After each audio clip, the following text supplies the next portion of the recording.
Okay, so has Brazil's election been hacked? Again, I mean, it sounds dramatic, right? Like something out of a thriller. It really does. But what if the real story, the digital battle that's actually going on is, well, way more complex, kind of hidden beneath the surface, something most people just aren't seeing? That's a really important place to start, actually, because when people hear hacked election, they usually think, someone changed the vote Right. counts. Directly messing with the numbers. Exactly. But the reality, especially now, is it's much broader. The digital battlefield it's way bigger than just the voting machines themselves. Okay, so that's what we're going to do in this deep dive. We want to walk you through what's really happening in Brazil's ongoing digital war. We're going to try and separate things out a bit. Yeah, peel back the layers, look at the electronic voting system itself, which seems pretty secure, actually, and contrast that with these other, maybe more subtle but really impactful threats. Things like massive disinformation campaigns, actual cyber attacks on, government bodies, even political subversion attempts. Exactly. We want you to get a full picture, a really informed view, Yeah. and maybe see some connections you weren't expecting. And it's interesting you said hacked again. That phrasing itself hints at something important. What's that? Well, it suggests this isn't new, right? It points to a history, an evolution of these kinds of cyber threats, these waves of disinformation, these attempts to undermine trust that have been bubbling up for years now. Okay, so let's tackle that first idea then. How secure is Brazil's electronic voting system? Because looking at our sources, it honestly seems pretty solid. It does, yeah. They've had these electronic machines since, what, 2000? That's right, since 2000. And the TSE, the Superior Electoral Court, they actually invite hackers, well, security researchers, to try and break into the system. They hold these public safety tests. Which seems pretty confident. It is. And look, over the years, they have found some issues. Things like weak crypto keys or software libraries that weren't signed, which is basically like a digital guarantee it's the real deal. But the key thing is, these vulnerabilities are almost always fixed before any election. And the big takeaway from test after test, security experts have consistently failed to actually change a single vote. Really? Even recently? Yep. Even in the run-up to the 2022 election, during some really intensive testing, people tried. They couldn't reach the core system to alter votes. The TSE officials, they seem genuinely confident. They call it safe and fraud-proof.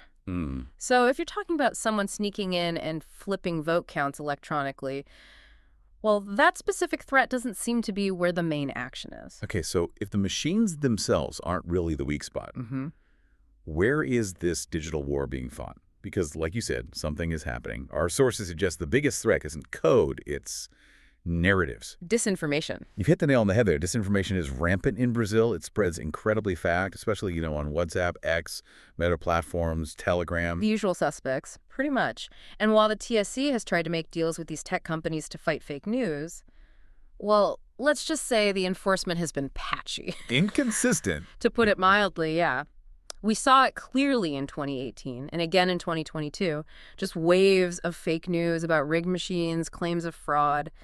A lot of it just went viral, wasn't checked, wasn't labeled properly. And it's not just random people sharing this stuff, right?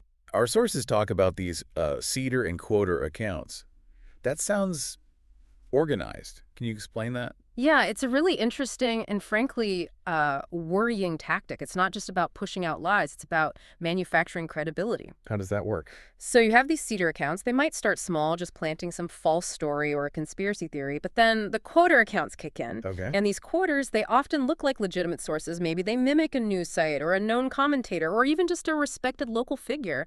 They picked up the fake story from the seeder and amplify it. Ah, so they give it a stamp of approval almost. Exactly. They lend it this air of legitimacy, and that makes it incredibly hard for the average person scrolling through their feed to tell what's real and what's not.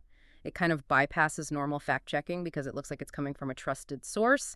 It's very effective and quite insidious. Wow. It's subtle and dangerous. Okay, so connect this for us. Election interference isn't just about the machines or even just social media rumors.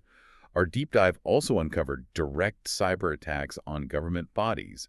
What happened on March 11th, 2025 with the FNDE? Walk us through that.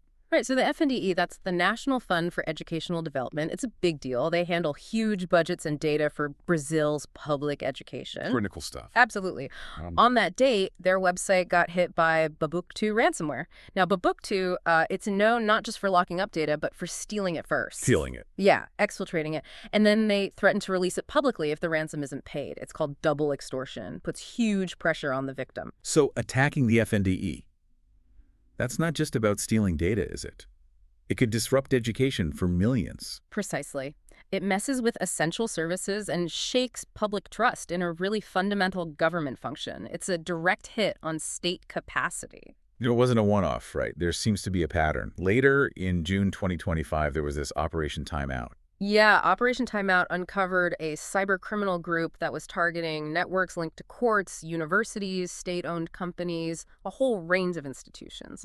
The full details are still a bit murky, but it definitely suggests a wider campaign, trying to disrupt, maybe even destabilize, different parts of Brazilian society. And then there's that really alarming news also in June 2025 about spyware. That sounds like it's getting personal, targeting specific people. This is where it gets really intrusive, yeah. Police found evidence that spies aligned with Bolsonaro had used spyware called First Mile. First Mile, what does it do? Well, it's powerful stuff. It can apparently intercept calls, read messages, track live location, basically turn someone's own phone into a listening device against them. Whoa. And they allegedly used it against judges, politicians, journalists, even environmental agents, key figures in the democratic process. So targeting the pillars of the system. It really looks that way. It's a stark reminder that this cyber war isn't just theoretical. It's happening to real people right now, people in positions of public trust. Okay, so you've got these sophisticated digital attacks.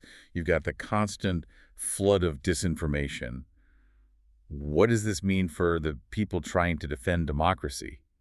Our sources point to Justice Alexandre de Moraes as a key figure pushing back. He's definitely emerged as a major force against these tactics. Justice de Moraes has been really proactive, cracking down hard on disinformation networks. How so? He's launched investigations into these pro-Bolsonaro digital groups. He's ordered social media platforms to take down fake news, even fine them heavily when they don't comply. That must make him pretty unpopular in some circles. Oh, absolutely. He's faced intense criticism, smear campaigns. You sometimes see figures like Elon Musk or Donald Trump invoked in attacks against him.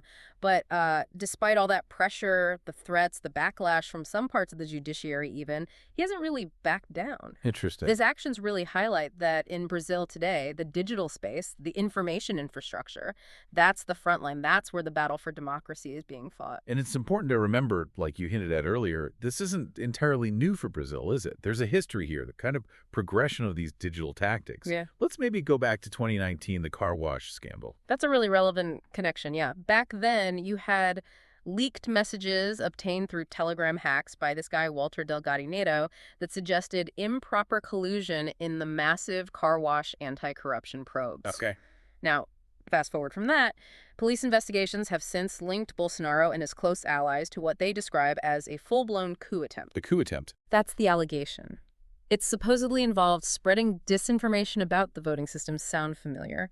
But also drafting emergency decrees to potentially seize power, and even, allegedly, planning assassinations, all aimed at staying in power after losing the election. And this connects to the January 8th attack. It culminated in that, yes, January 8th, 2023, when extremist groups stormed Congress, the Supreme Court, the presidential palace. It was a direct assault on the institutions of government, fueled by those very narratives of election fraud. This history shows a really chilling pattern, you know?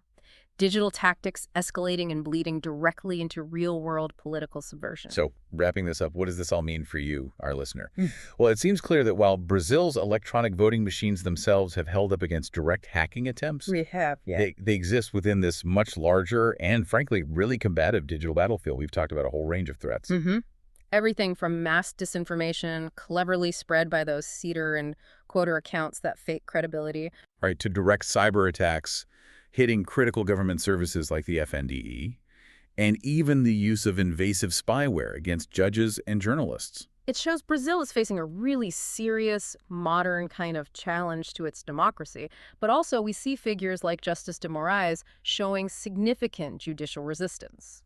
So it leaves us with a pretty big question, doesn't it? Something for you to think about. Yeah, given everything we've discussed, these ongoing sophisticated digital attacks, the weaponization of information itself, how does a society effectively govern itself? How do you maintain public trust when the very channels people rely on for information are constantly under this kind of unseen assault? And maybe what steps are even possible to try and rebuild that trust in such a volatile digital world?